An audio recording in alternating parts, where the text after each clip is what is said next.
EDL 854 Module 12 Case Study, The Great Budget Debacle. Summary: Briardale Elementary is located in a large town with 6 elementary schools, 2 middle schools, and 1 high school, making up the district. Each elementary school has approximately 500 to 800 students. The principal is Carl Santos, who has faith that he knows how to run a school and its budget.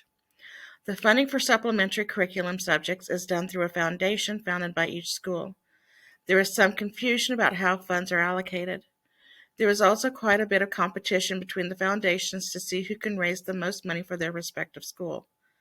The funds that are raised are handed over to the site principal and placed in a category budgeted for the recommended supplementary curriculum.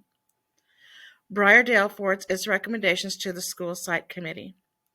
For the upcoming school year, a new foundation chair was selected at Briardale.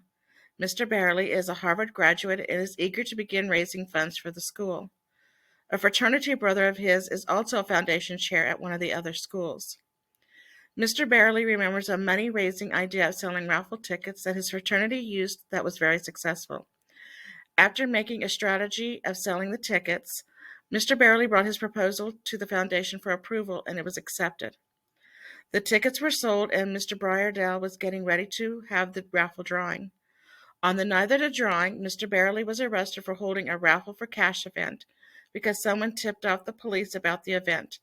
Mr. Barely was charged with a misdemeanor and released. Legal and ethical issues. Legal issues. Possible fundraising issues. Nonprofit and filing state applications. Nonprofit. The state of Kansas allows raffle tickets for a nonprofit organization, including educational. According to Gilsbatch in 2016, an educational foundation can be considered nonprofit if it is privately operated and qualifies as charitable, different from school districts. They must have their own board of directors, independent of the school. We don't know at this point if the school is part of the foundation somehow.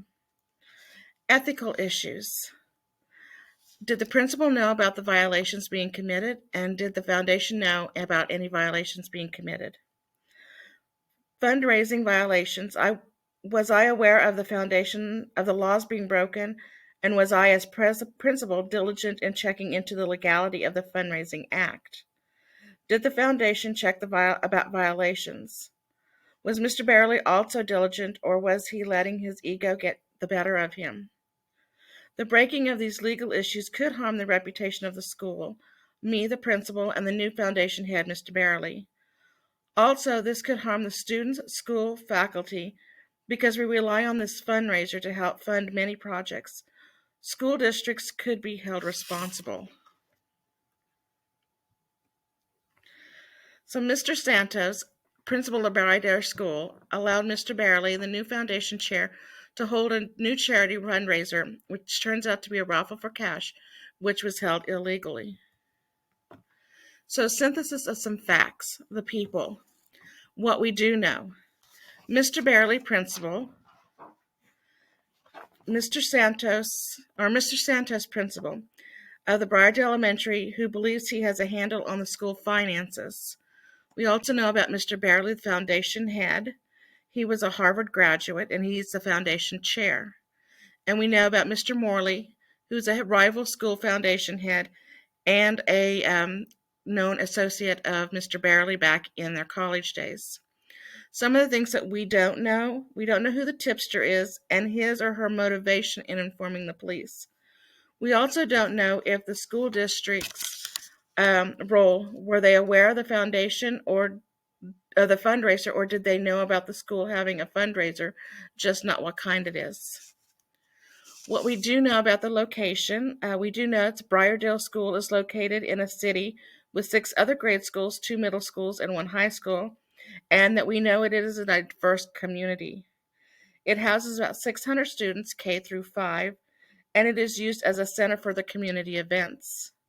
What we do not know is that we do not know what city or state Briardale is located, and this may affect the raffle for cash events, the legality of it. Programs. What we do know is that Briardale is a K through 5 school. The foundation helps to raise money for supplemental curriculum. We don't know if the foundation is a nonprofit foundation, however. And the curriculum committee, who they listen to the foundation concerning funds for the supplemental curriculum. What is unknown is if the foundation is a nonprofit organization. Review and prioritize information. Could the conflict, the situation, or the decision be damaging to the stakeholders or the community? The conflict in the situation could potentially be damaging to the school, educators, stakeholders, and entire community. The school could lose critical money to help support valuable supplemental curriculum. What individuals and groups have an important stake in the outcome? All groups to the school have an important stake in the outcome, including the faculty, students, administration, foundation, and the community. Have all relevant stakeholders been consulted? We don't know if all stakeholders have been notified. As the principal, I should clearly make known what is going on and consult with the superintendent. Can I learn more about the situation? I can definitely learn more about the situation. I need to look more into the district policy concerning fundraising. What are we going to do now to raise funds for the supplemental curriculum? And do I know enough to make a decision? I believe I can make a decision concerning this event. However, I would still like to get more information while considering all of my options.